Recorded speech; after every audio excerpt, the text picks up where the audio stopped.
You might not have the money. You might not have the education.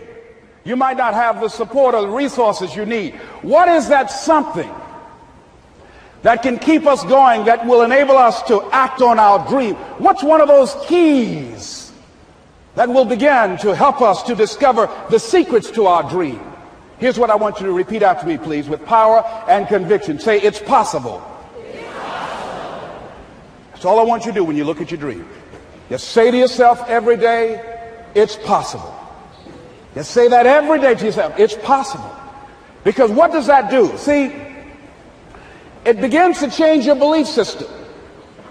See, the way in which we operate, ladies and gentlemen, it's a manifestation of what we believe, what's possible for us. Whatever you've done up to this point, all that it really is a duplication, it's a reproduction of what you believe subconsciously that you deserve and what's possible for your life. Most people operate out of their personal history, out of their memory, things they've done, things they've experienced, things they've seen, things that they have observed. What I'm suggesting that you operate out of a larger vision of yourself. I want you to see yourself doing what you want to do, experiencing what you want to experience, having what you want to have, doing what it is that gives your life some meaning and value. Operate out of your imagination, not your memory. Because whenever you look at where you want to go, I'm wanting to warn you, you will have some conversation back here after you go through the data that you've experienced in life saying you can't do it. And so what you want to begin to do is ignore that inner conversation. Well, most people, ladies and gentlemen, when something happens to them, what they do is they begin to believe that that's the way it is. That's the way it's always been. And they can't see the possibility of it being any different. Example, before April 1954, the common belief, the universal belief, because it had been tried again and again and again and people had failed, the belief was that man was not physically capable of breaking the 4-minute barrier, that he could not run a mile in less than 4 minutes. That was the belief on the planet. It had never been done. But here's what happened, ladies and gentlemen. Roger Bannister came along, and he broke the 4-minute barrier. Now here's what's significant about that. Since that time, up to this day, over 20,000 people have done it, including high school kids. What changed? 20,000 people. What changed? Here's what happened when they got on the track. They knew it had been done. And because they knew it had been done, there was a new belief about this barrier, about this goal that was unreachable. And those 20,000 people got in a race believing, knowing in their heart that someone had done it, that it's possible that they could do it. And I'm saying that if you know anybody that had some goal, some dream, something they wanted to do, and they did it, then I'm saying that you know in your heart that if someone has done it, then you can do it. It's possible. And that if someone can make their dream become a reality, that it's possible that you can make your dream become reality. And so as you begin to look at where you want to go, beginning to embrace that, it's possible. I'm blessed and highly favored. I've got a lot going for me. I got some good stuff in me. And it's possible that I can bring my greatness out here in the universe. That I can do what I want to do. It's possible I can write my own book. I can have my own business. I can take the trip and travel around the world. It's possible. I can bounce back from adversity and reinvent my life. It's possible. Regardless of where I am, the things can get better for me. It's possible. I'm thinking about two men right here in Chicago who were fairly successful, similar background, educated. They worked for a corporation for many years, and they were among many people that were laid off. Two guys who were very good friends. One went out looking for a job for several weeks along with the other one, and they faced disappointment and rejection again and again and again. They couldn't find any work, which is the story of many people across this country. One guy stopped. He became discouraged. He stopped going. He stayed home looking at television, became very argumentative and toxic with his wife, drinking beer, getting on the phone, talking to his other negative, unemployed friends. And he just gave up. The other guy kept looking for a job everywhere he could go. Every time he could get an opportunity, kept asking people, networking, checking the newspapers every day. Kept going everywhere he could, trying to find a job. You have too much education. You're overqualified. You won't be here long enough. He kept going. He kept going. He went to a place and said, look here, I tell you what, if you can't hire me, and I know you can use my talents, abilities, and skills, I don't want to sit home and do nothing. Just let me do some volunteer work. You don't have to give me anything, all right? I just want to work. I want to be busy. Guy said, okay, it's on you now, but don't expect me to give you anything. It's okay. This guy came in and worked. He was the first one there. The last one to leave was the best employee there. About 4 weeks later, one of the top managers quit. They were looking for a replacement. Guess who they selected? This other guy. This guy who was volunteering his time. He got the job. What was the difference between the two men? Eyesight and mindsight. Eyesight is judging on what you see, judging according to appearances. But mindsight is how you interpret what you see. One guy said, it's not possible, it's over, I'm finished. I can't do it. I can't make it. He surrendered. I've faced rejection again and again. I'm not going anymore. There are no jobs out there. But this other guy, he felt that in spite of the no's and rejections, in spite of how bad the economy is, in spite of what the newspapers are saying, that it's possible that somebody somewhere will give me a job. He just kept going, thinking it was possible. And guess what, ladies and gentlemen? That's what we have to do with our dreams. Because things happen to you in life that you can never, ever anticipate. And many times when those things happen, you want to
I got fired twice. Here's what I did. I had to think of something else. And so a guy suggested to me, he said, Les, why don't you run for office? I said, man, I've never run for office. I've never known anything about how to operate in the political arena. I've heard encourage people to register to vote and get out to vote, but I don't know anything about politics. He said, neither do the people who run for office all the time.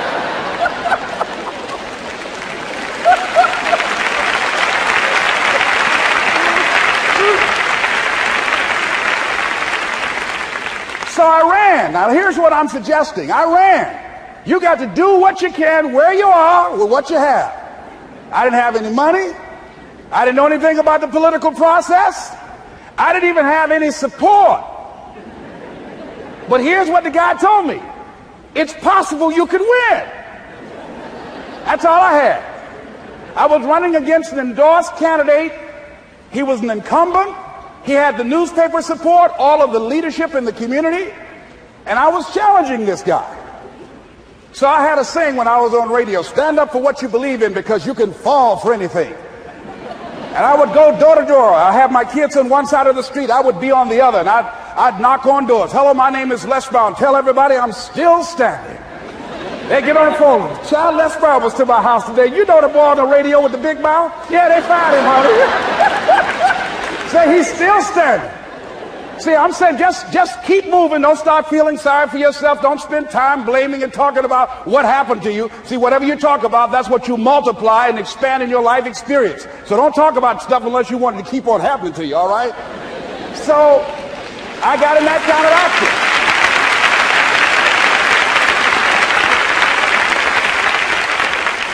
As I continue to do that, had my children with me, we're going door to door, didn't have enough money. Eventually, we got close to the election and something happened that really surprised me. Guys who I thought were going to either support me or stay out of it, various powerful community leaders, they became involved in it and they endorsed my opponent. I felt devastated. Now, that's going to happen to you when you're working on your dream. Things are going to happen that's going to catch you on the blind side. That was shocking to me. They didn't have to do that. All they had to do was just stay out of it. But here they go, come up in there messing with me. Now that's going to happen. There's some people who believe it's their personal business to stop you from living your dream, all right?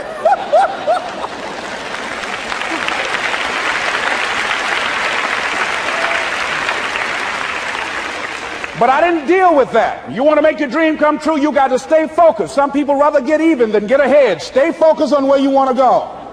I just kept on doing what I was supposed to do. And so I was driving to the radio station. My opponent had over $20,000. I had less than $800. As I was in the radio station, the guy said, "You're going to make a commercial?" I said, "Yes." He said, "It better be a good one because that money can't go pretty far here." And I sat there in the middle control room and I was thinking. And here's what happens when you get still. Stuff will start coming. Something said, "Call your mama." You used to talk about your mother on the air all the time. Ask her to say a few words for you. That'll be a different kind of political spot. So I called my mama, and I had a gospel record playing in the background.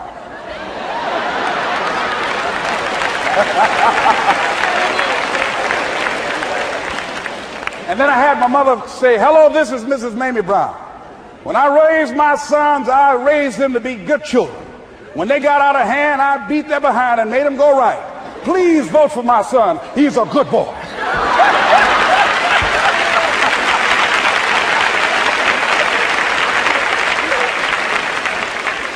Usually in the state representative race, maybe 3,000 or 4,000 people will come out to vote in a primary. In that primary race, over 27,000 people came out and voted and said, "I'm voting for Les Brown because his mama said he's a good boy." I won, ladies and gentlemen. I won.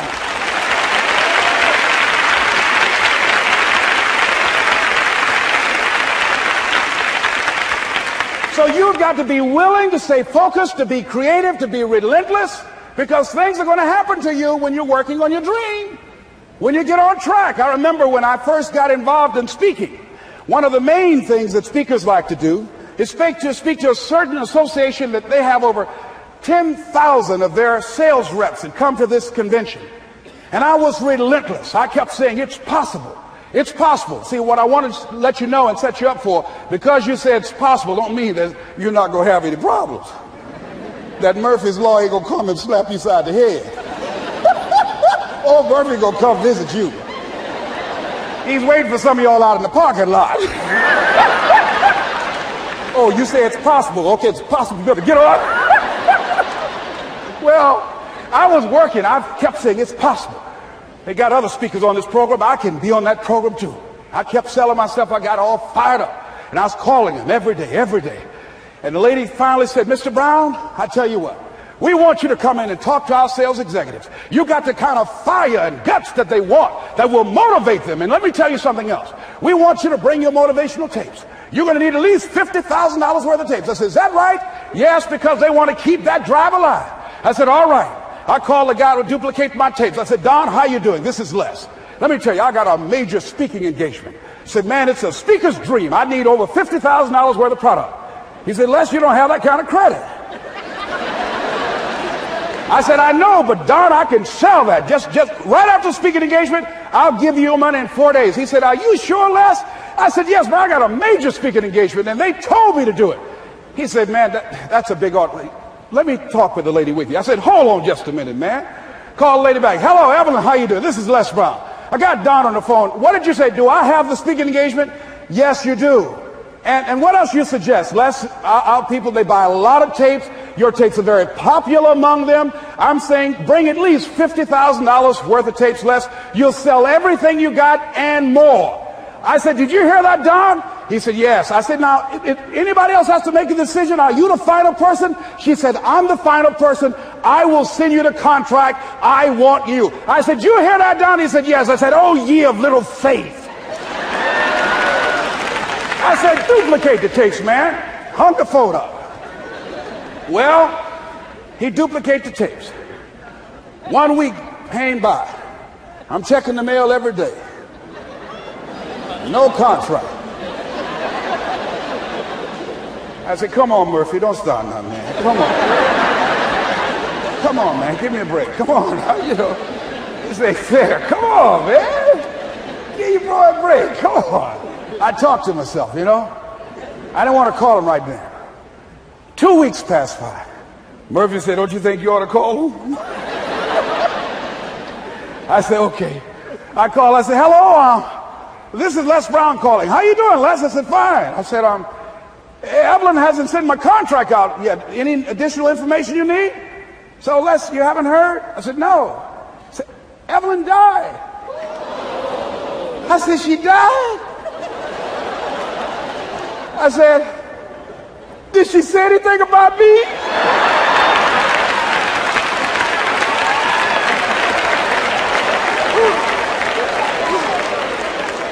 When I got home, I was so wiped out. And Murphy was in the house waiting on me. Murphy said, is it possible you want to listen to some of your tapes?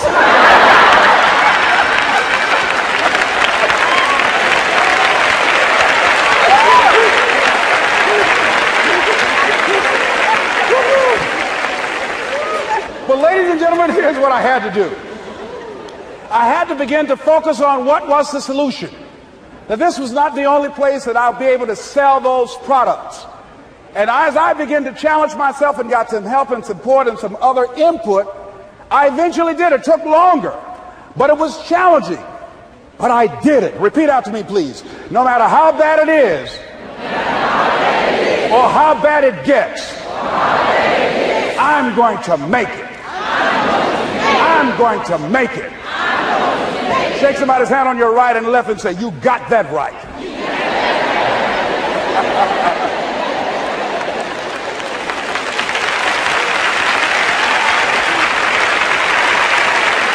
Repeat after me, please. It's possible. I can have my dream.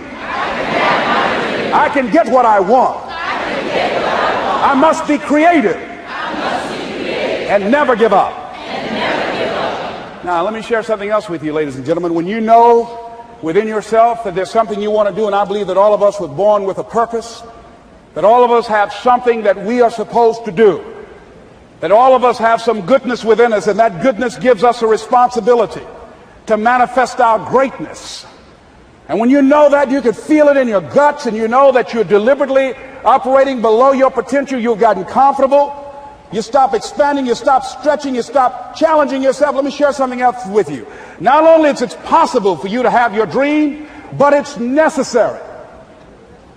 It's necessary that you have it, that you work on it, that you develop yourself, that you go for what is yours in the universe. I have a friend that at the beginning of the year I was in Los Angeles giving a speech, and I do a seminar teaching people how to become involved in the speaking business, and also one called Speaking with Power, teaching people how to begin to develop their communication skills. And this friend, I said, I want you to work with me. I called her up. She said, Les, are you sure I can do it? Sure you can. You have a PhD in communications. I don't have that. If I can do it, sure you can do it. In fact, I'm going to give you the support that you need. Here's what I realize, ladies and gentlemen. We only have enough energy to take us to a certain level. But it's necessary that we assemble ourselves with other people who share our vision, other people that can see it for us, to give ourselves a home court advantage.